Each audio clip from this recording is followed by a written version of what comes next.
Bonjour mesdames et messieurs, le 10h, bienvenue sur cette émission qui vous est présentée par Sarah Yani. Et cette chaîne est dénommée Marche avec Dieu et partage l'art du témoignage. Bonjour Dieu, nous sommes très curieux de connaître un peu plus sur votre nouvelle chaîne Marche avec Dieu TV, partage l'art du témoignage. Alors nous voulons vous poser quelques questions pour être éclaircis en ce qui concerne votre nouvelle chaîne.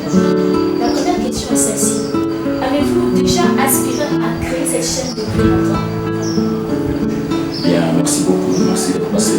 Excusez-moi, je reste masque. Merci d'être venu pour cette interview.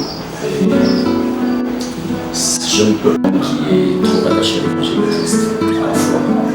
Et c'est pendant les prières que Dieu me donnera cette image. Et que ça devait être non pas seulement une chaîne de télévision, une assemblée de prière, une main qui soutient les orphelins, les veuves, les vieillards. C'est toute une action en fait, la vision de Dieu qu'il a intitulée Marche avec Dieu, partage l'art du témoignage. Quand j'ai commencé mon ministère, il y a 22 ans, la vision que j'avais, je l'avais intitulée Chama Ministry.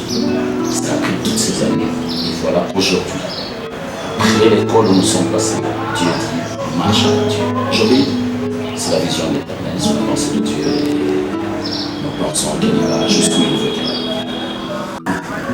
Quelle était votre inspiration? Qu'est-ce qui a fait en sorte que vous avez inspiré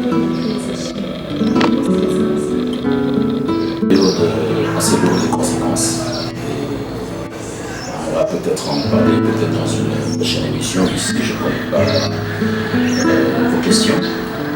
Mais sortant de cette école, j'ai été inspiré par la parole de Dieu qui dit « Je vous envoie porter l'évangile de Christ jusqu'aux extrémités de la terre ». C'est souvent mal interprété dans les églises. Les gens pensent que porter l'évangile de Dieu aux extrémités de la terre, il faut voyager. Non. Même l'homme le plus riche du monde peut faire 10 ans. Il y a des endroits de ce monde qui ne connaîtra pas. Ça veut dire tout simplement que Dieu, dans sa grande sagesse, savait qu'il donnerait aux gens les moyens, comme ce support, pour porter l'évangile vers le lieu que nous ne connaissons pas.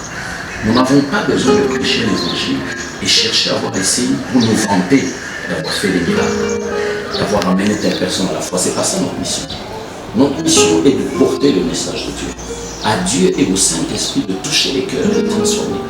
Alors ce support est un support qui porte un message vers des nations que je connais, vers des extrémités que peut-être je ne visiterai jamais jusqu'à la fin des jours. Je ne partagerai pas.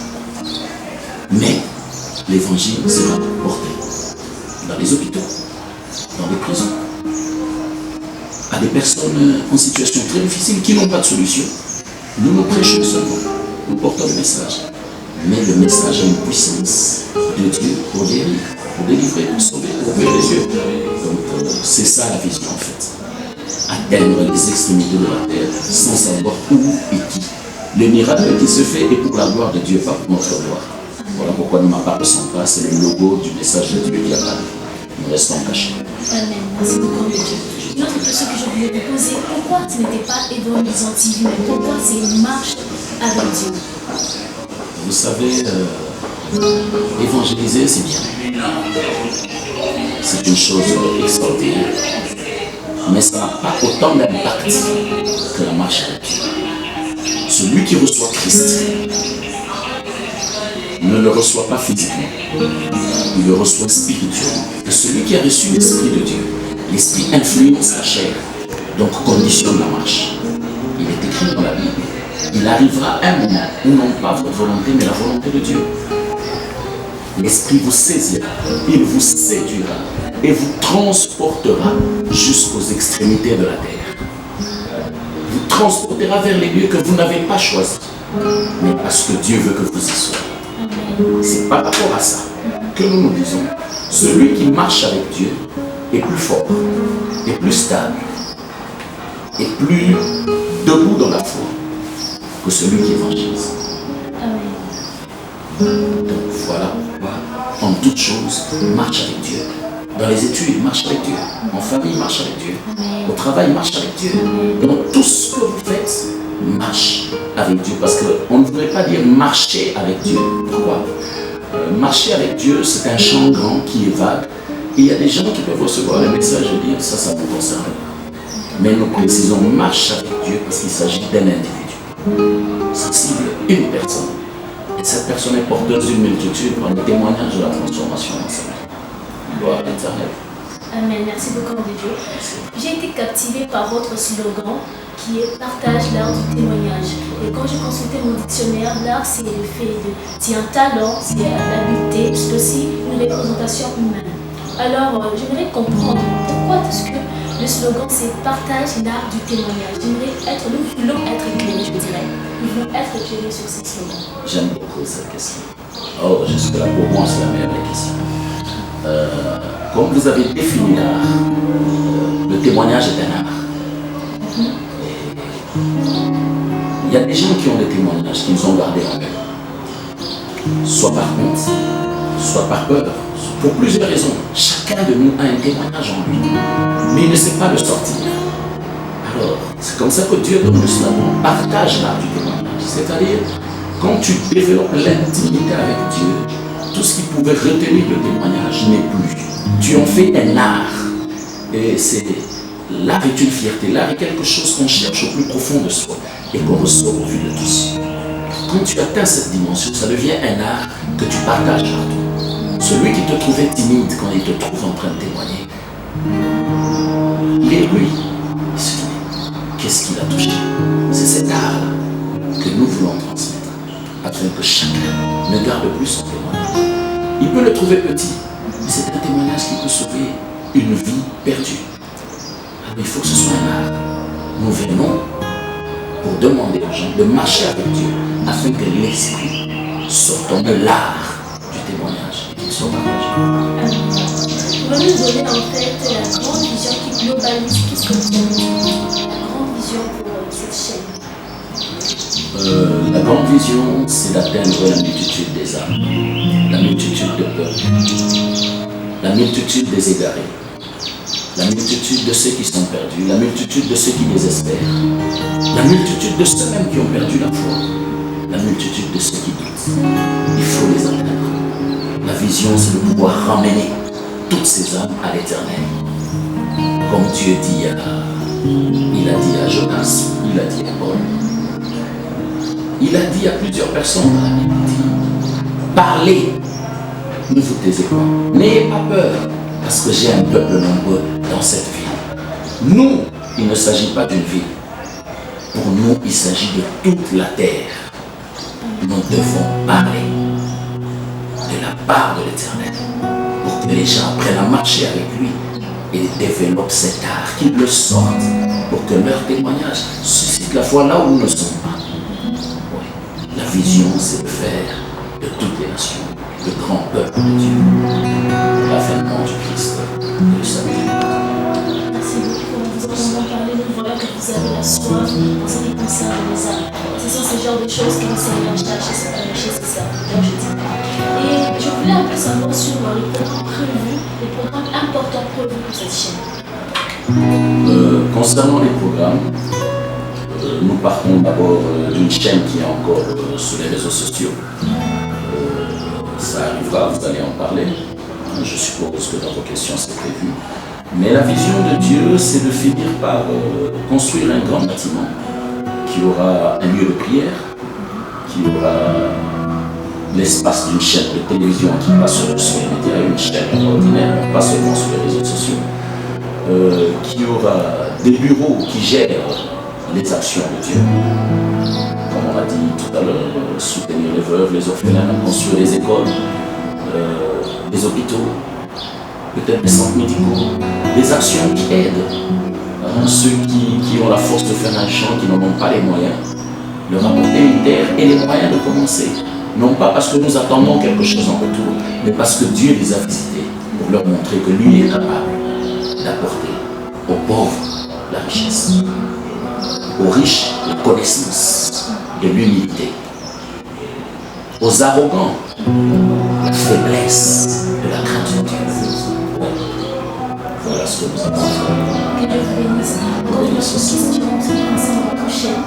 demander quel est cet impulse que cela peut apporter au peuple de Dieu. Oh, beaucoup. Beaucoup, j'en citerai un seul. Pour tout celui qui vit, il y a de l'espérance. Ne peut espérer que celui qui a reçu une promesse. Et ceux qui vivent, ce ne sont pas seulement les chrétiens. Les païens vivent aussi. On les croise. Ils vivent. Mais s'ils vivent, c'est parce que Dieu a un plan avec eux.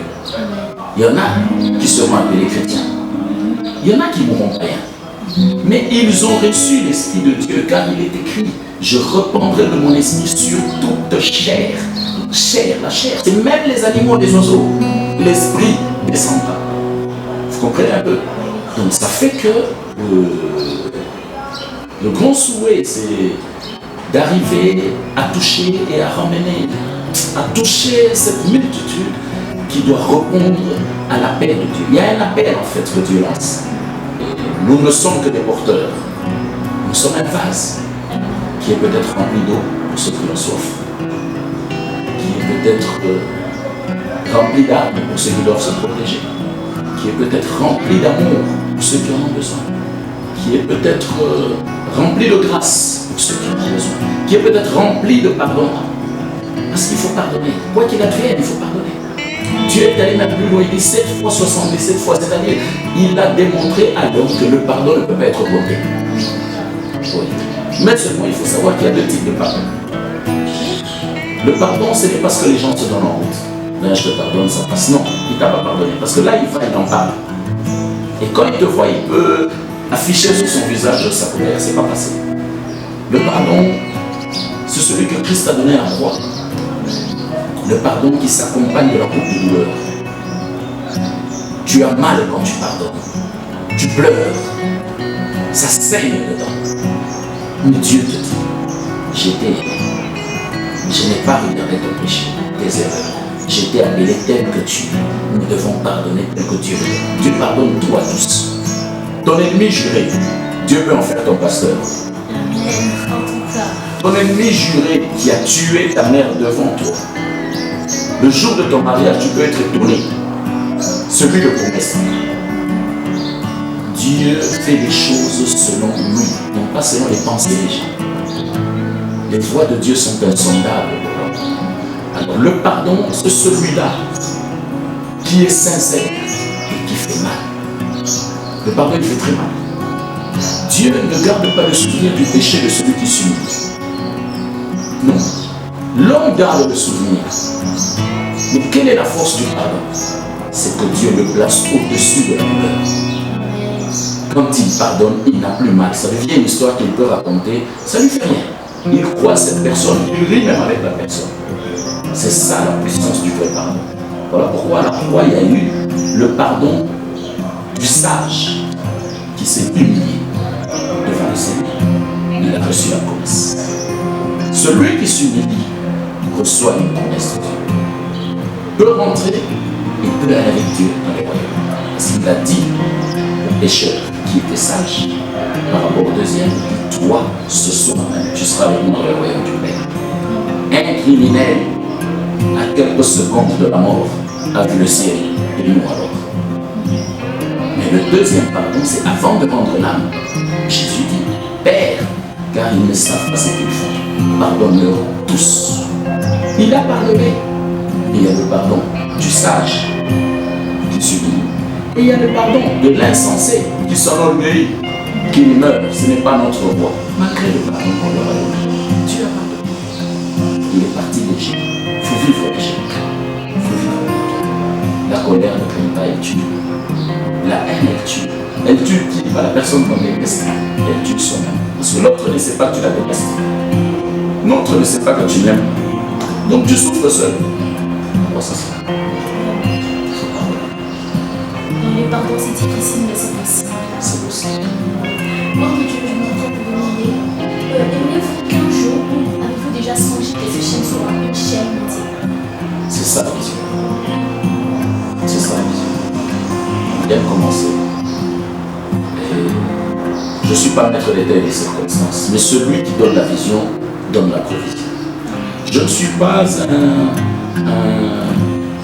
Un homme qui apprécie la prédication des gens qui disent j'ai eu en vision, Dieu m'a dit que je dois aller dans telle ville ou dans tel pays pour faire telle chose, que les gens cotisent. À mon sens, à la lecture de la Bible que je connais en partie, c'est un mensonge. Dieu, quand il donne une vision, il donne la provision. Dieu ne peut pas t'envoyer en mission sans pourvoir aux gens qui vont accompagner, aux gens qui vont soutenir. C'est sa vision. Il y a quelques mois ou quelques années, je ne savais pas. Mais lorsqu'il a dit commence, vous êtes là. La chair est là. C'est pas moi, c'est lui. Qui sait si ce travail me l'a donné pour ça? Il y a lui qui sait. Quel est mon appel? L'évangélisation. L'évangélisation, c'est pas l'église. L'évangélisation, c'est dans le monde. Ceux qui sont à l'église ont déjà été évangélisés. L'évangéliste, c'est comme ça que même quand tu lis les grâces, l'évangéliste est avant le pasteur. Le pasteur, c'est un berger. Pour qu'un pasteur soit pasteur, il faut qu'il y ait des âmes qui ont été gagnées. Mais qui gagne les âmes? L'évangéliste. Nous sommes des missionnaires de Dieu, des missionnaires dans le monde, pour ramener ceux du monde à la foi. Et leur foi, c'est à l'église. On ne va pas pour prier à l'église. Non, c'est faux. On va pour écouter l'évangile de Christ. Et ayant écouté l'évangile de Christ, nous devons aller lire la Bible pour savoir si ce qui nous a été prêché est vrai. Et lorsque nous constatons que c'est vrai, alors nous disons oui et amen. Moi, je n'aime pas les choses là, dites amen. Non, je dis amen à quoi? L'amen ne s'impose pas. L'amen doit être libre. Parce que amen signifie ainsi soit-il. Alors tu dis ainsi soit-il à quoi? Tu n'as pas de Bible. Tu n'as pas lu. Ce n'est pas parce que je suis homme de Dieu que ce que je dis est un oui et amen. Non. Il devient oui et amen lorsqu'il est conforme aux écrits, à la parole de Dieu, la sainte parole de Dieu. Vous comprenez? C'est à ce moment-là que ça devient un oui et un amen. Donc, je ne peux pas approuver que les gens se lèvent, que des fidèles doivent cotiser pour qu'ils voyagent dans une mission de Dieu. Non, ça moi je ne connais pas. Le Dieu que je prêche, le Dieu que je témoigne, le Dieu qui m'a ramassé, le Dieu qui m'a lavé, le Dieu qui me présente. Non, quand il t'envoie, il pourvoit. Dieu est quelqu'un qui a tout prévu à l'avance. Tout peut être nouveau pour l'être humain. Pour vous et pour moi, aujourd'hui, on se rencontre pour la première fois. C'est nouveau. Mais Dieu n'a rien de nouveau. Tout ce que nous allons dire après, Dieu le savait déjà. Il avait déjà préparé les questions, il a déjà préparé les réponses, il connaît les âmes qui sont touchées. Il n'y a que Dieu qui sait jusqu'où ça va aller. Pourquoi? Il dit, c'est selon les desseins éternels de Dieu que vous marchez, que vous êtes bénis. Parce que rien n'est nouveau sous le soleil. Tout a été créé depuis le temps, tout a existé avant. Dieu a une longueur d'avance sur nous. Dieu sait que tu vas tomber là dans un coup, il sait qui viendra te faire sortir. Dieu sait que ta famille va te faire ceci. Lorsque tu te réveilleras, c'est toi qui sauveras. Dieu sait tout. C'est pour ça qu'en chemin, quand tu pleures, Dieu te regarde. Il ne parle pas. Il ne va même pas t'essuyer les larmes. Il essuie les larmes de ceux qui ont compris. Là, il met la paix dans le cœur. Il console le cœur. C'est ça le nouveau cœur. Voilà pourquoi Dieu a appelé David homme selon mon cœur. David n'a pas été homme selon le cœur de Dieu parce que c'était un vaillant héros. David n'a pas été homme selon le cœur de Dieu parce qu'il a fait tomber Goliath. Non, ça c'était le dessein de Dieu. David, Dieu l'appelle homme selon mon cœur parce que David savait toucher le cœur de Dieu. David reposait dans le cœur de Dieu parce que la grande force de David, c'était pas le combat, c'était la repentance, la reconnaissance de ses erreurs. C'était un sage. Et Dieu l'a appelé homme selon mon cœur. Voilà. Merci beaucoup. Nous venons de beaucoup apprendre. Quand vous allez avoir une dernière question à vous poser, je dirais l'avant-dernière question à vous poser. Et dis-moi, cette chaîne est-elle liée à votre histoire de vie? Le nom de chaîne est-elle liée à votre histoire? Attachée à votre histoire? Est-ce que vous avez vécu au passé ou est-ce que vous êtes en train de vivre dans le présent? Le nom de la chaîne est-elle liée à votre passé ou à votre présent? Vous saurez constater que c'est une question très difficile. Nous avons dit tout à l'heure que c'était la pensée de Dieu, la vision de Dieu. Mais quand Dieu envoie quelqu'un, lui donne un mandat, c'est toujours par rapport à son histoire, parce qu'il n'y a pas plus grand témoignage que ce qu'on a vécu personnellement. Moi, j'ai toujours dit aux gens, pour ceux qui m'ont connu depuis le début du ministère, je suis un témoignage pour vous. Je disais toujours dans les églises où j'ai prêché pendant 22 ans, je disais toujours, c'est comme quelqu'un qui est en train de méditer la parole de Dieu chez lui à la maison. Il ouvre la Bible et son enfant est en train de jouer. Mais on frappe à la porte avec instance. Il dépose la Bible, il va ouvrir. Pendant qu'il laisse l'enfant en jouant atténue une page, il veut soulever la Bible par la page. La page se déchire. Et quand le papa ouvre la porte, le vent emporte la page. La page s'en va. Elle avance au gré des vents. C'est moi, j'avance à la volonté de Dieu. Mais lorsque cette page arrive sur ton visage, ne dis pas qui m'a envoyé ce papier, non. Le papier, la page a laissé tout le monde, elle est venue à toi. Lis ce qui est dessus, c'est ton message. Moi, je suis la page de la Bible qu'un enfant a arrachée, qui va au gré des vents, poussé par l'Esprit de Dieu.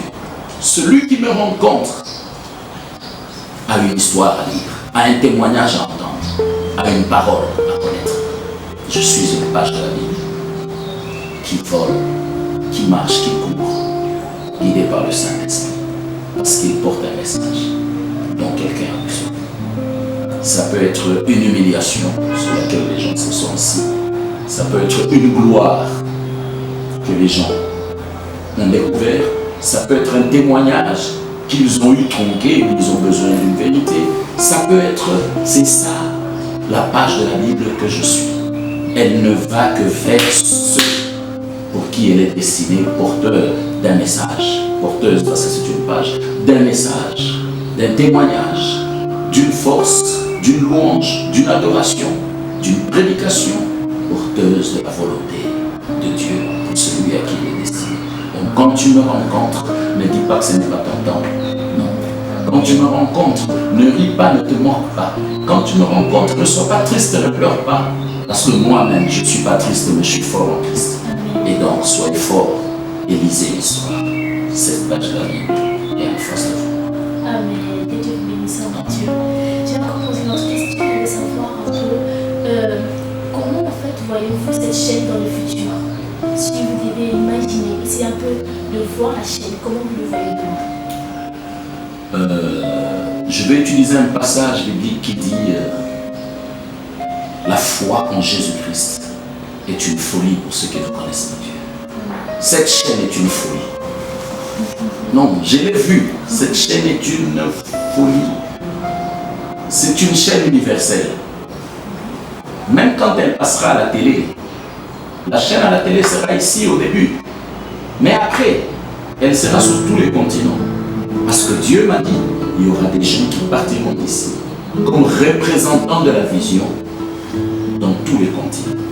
C'est donc que les continents sont repartis. Prenons pour l'Amérique. Il y aura un représentant pour l'Amérique. Et qu'il y aura des branches en Amérique du Nord, en Amérique centrale et en Amérique du Sud. On appelle l'Amérique latine. L'Europe, ce sera pareil. L'Asie, ce sera pareil. Il y a des gens que Dieu a déjà désignés, que je ne connais pas, qui vont partir incessamment. C'est eux qui seront porteurs de la vision là-bas.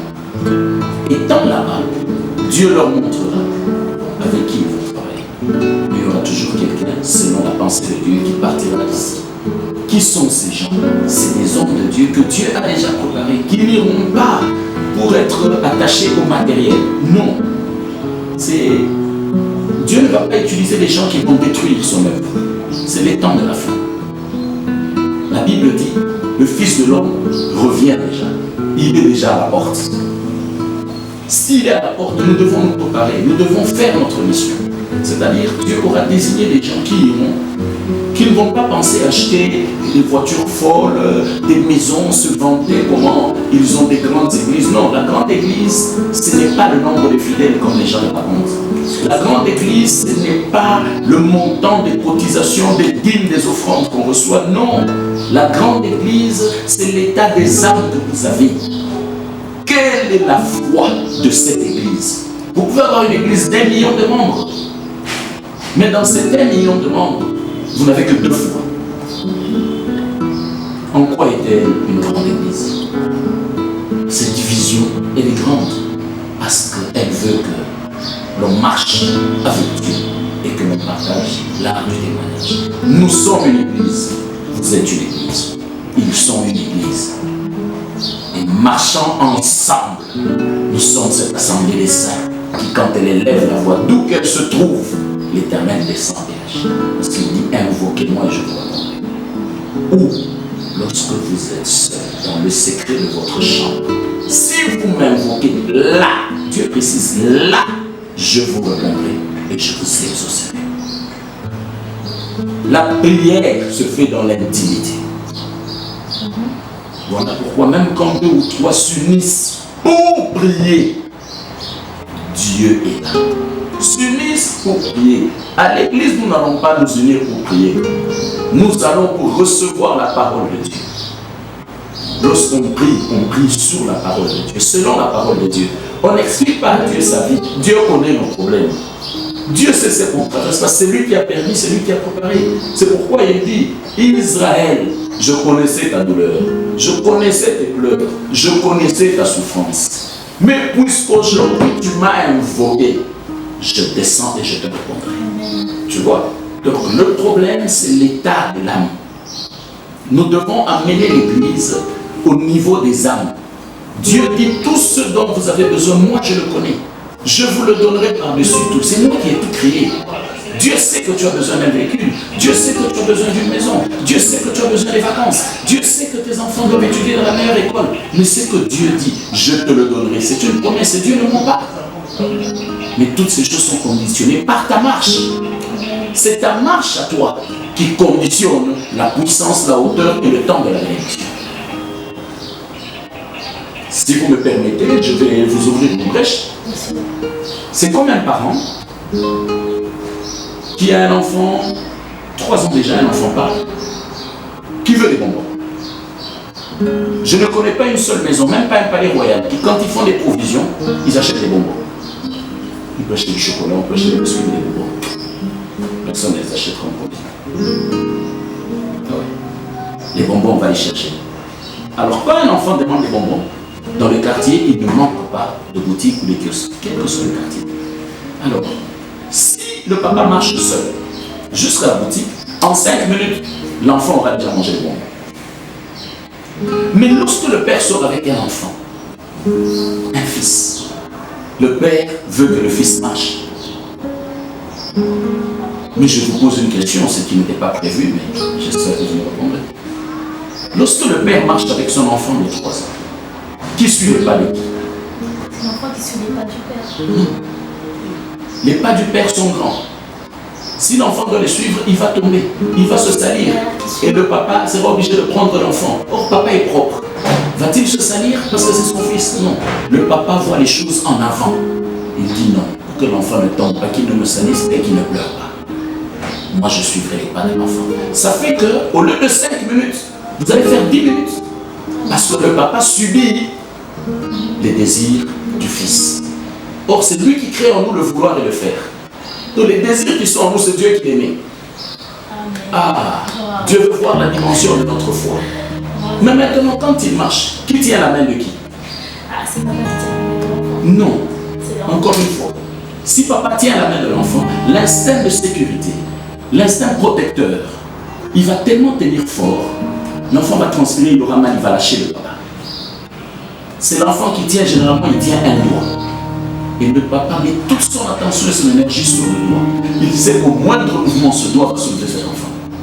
Parce qu'il va juste tirer la main, va prendre l'enfant. Donc non seulement le papa subit la marche de l'enfant, mais le papa subit aussi que ce soit l'enfant qui le tient.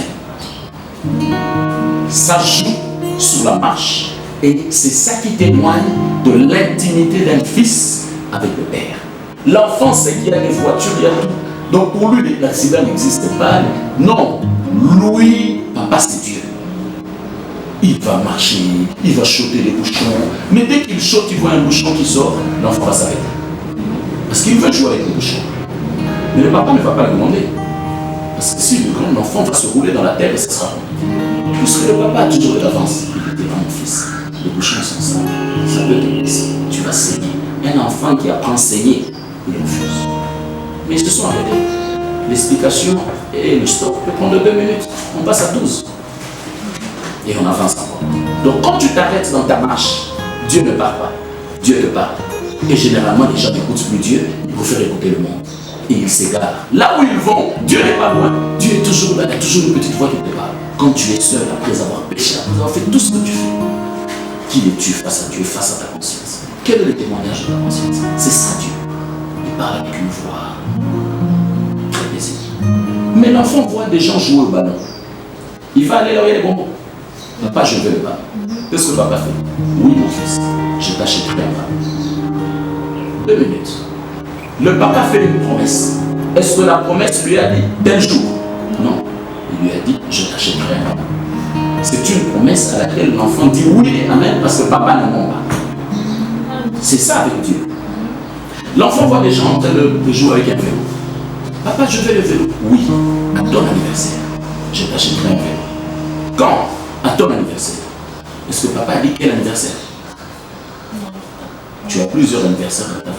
Pourquoi? Parce que papa sait à quel âge tu peux rouler sur un vélo. À 3 ans. Donc on t'achèterait un vélo à 5 ans. Papa n'a pas menti. Il a promis à l'anniversaire. Mais il sait que c'est à 5 ans. Mais ce qui est important pour toi, c'était ton besoin au départ de la maison. Quel a été ton besoin? Qu'as-tu demandé à Dieu au départ? Le bonbon. Mais alors le bonbon. Mon fils, tu sais que tu t'es plusieurs fois avec moi. Si j'étais venu seul, j'aurais fait 5 minutes. Mais comme il faut que je te présente aux gens, j'ai marché avec toi. J'ai suivi tes pas. C'est toi qui m'as tenu la main. Tu as refusé que je te porte. Parce qu'il fallait qu'on te voie. Tu fais ma fierté. On sait que je ne suis pas stérile. Je produis des enfants. Et c'est ma fierté. Et quand tu marches, tu me poses des questions. J'aime comment les gens me regardent. Ça, c'est le père. Mais maintenant, tu t'es arrêté 3 fois. Bouchon, ballon, vélo. Regarde. Tu vois, l'alimentation est là. Là, il y a des bons. À ce moment-là, même si on amène un vélo, il ne comprend pas. Pourquoi? Parce qu'ils viennent de se rappeler du secret du silence. Du secret de l'intimité avec Dieu.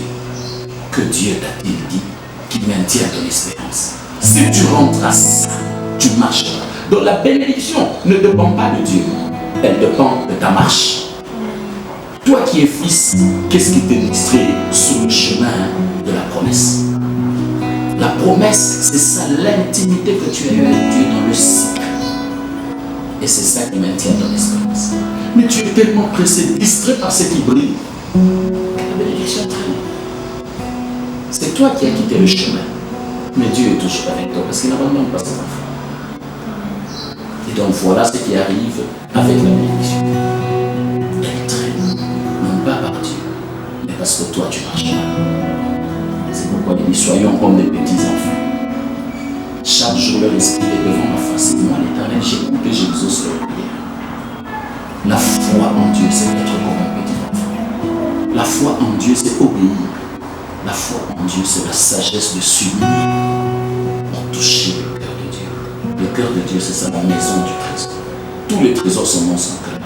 Quand il est touché dans le cœur, le ciel produit la bénédiction. La terre produit la bénédiction. La bénédiction, c'est la manifestation de la gloire de Dieu dans ta vie. Elle est spirituelle et matérielle. Et là, les gens disent, oui, l'Éternel est avec lui. Nous le suivons. Et ça, c'est ça la vision, c'est ça la pensée, c'est ça l'objectif. Marche avec Dieu. Partage l'arbre du témoignage. Tu ne peux que partager l'arbre du témoignage si tu marches avec Dieu.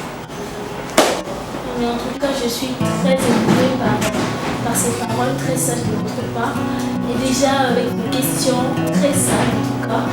Et j'ai encore une petite question en ce qui concerne la marche de l'enfant et le père. Vous avez dit que l'enfant était censé toucher la main du père, tenir la main du père, excusez-moi, tenir la main du père et que le père, lui, il devait laisser l'enfant le tenir. Alors j'allais poser la question, alors si l'enfant lâchait son père pour aller courir à la rue et peut-être la voiture pourra faire du dégât avec l'enfant, C'est pour ça que j'ai dit, peut-être à ce moment-là, vous ne m'avez pas suivi, vous êtes tellement emporté dans le message, c'est une bonne prédication. J'ai dit tout à l'heure que l'enfant tient le doigt. N'est-ce pas? Ça peut être à droite, ça peut être à gauche. Il tient le doigt. C'est lui qui choisit. Et il choisit souvent le doigt le plus long. Pourquoi? Pour que sa main tienne bien. L'enfant met toute sa force. Le papa connaissant les risques de la route, les vélos, les ballons, les jets de pierre, papa connaît. Il a une avance sur le raisonnement de l'enfant. Donc au moindre mouvement de l'enfant ferait que le doigt rentre, la main tient. Donc le papa peut être en train de marcher, même s'il cause, sa sécurité est là. Il ne se protège pas lui, il protège le petit. Donc, c'est au moindre mouvement. L'enfant lâche ou tu ou un bouchon, non, c'est dangereux. Le papa le tient. Et quand le papa le tient, le fils dit maman, laisse-moi, je te dis, tu me fais mal. Quand Dieu doit te tenir, tu passes à l'école parce que la douleur est wow. Alors il faut bénir Dieu et bien marcher pour atteindre l'objectif. Marche avec Dieu. Partage-la avec Dieu. Amen. J'espère que vous venez de comprendre encore ce message. Avant que nous puissions nous partager, j'aimerais vous dire ceci. Que vous pouvez vous abonner sur nous suivre, je dirais. Vous pouvez nous suivre sur YouTube, abonnez-vous bien sûr. Et suivez-nous aussi sur la page Facebook, Marche avec Dieu TV. Donc vous pouvez nous suivre là. Et Twitter et ainsi que Instagram suivront dans les jours qui suivent. Merci beaucoup. Avez-vous un dernier message? La vie est en Christ. Et loin de Christ est la vie. C'est pour ça qu'il est dit, je suis l'amour, la vérité et la vie. Je souhaite que chacun de nous ait le temps d'écouter le témoignage de sa conscience et marcher dans les voies de Dieu afin d'obtenir toutes choses. Les gens qui courent, c'est qu'ils obtiennent n'est qu'éphémère. Et vous allez vous rendre compte que ça ne produit pas la joie parce que demain, ils sont obligés de faire encore de mal pour avoir plus. Mais à la fin, qu'est-ce qu'on a? Mais lorsqu'on est en Christ, on marche avec Dieu, par le Saint-Esprit, nous sommes des vases d'honneur, porteurs d'or, porteurs d'eau de vie, porteurs de témoignages, porteurs de gloire, porteurs d'armure pour le salut des âmes. Mon message, c'est que le salut vous parvienne au nom de Jésus-Christ. Et que nous soyons cette grande armée, ce grand peuple qui sert à la gloire, à la grandeur, à la louange et à l'adoration, à l'honneur qui est dû à l'éternel Dieu des armées. Soyez bénis et que Jésus-Christ vous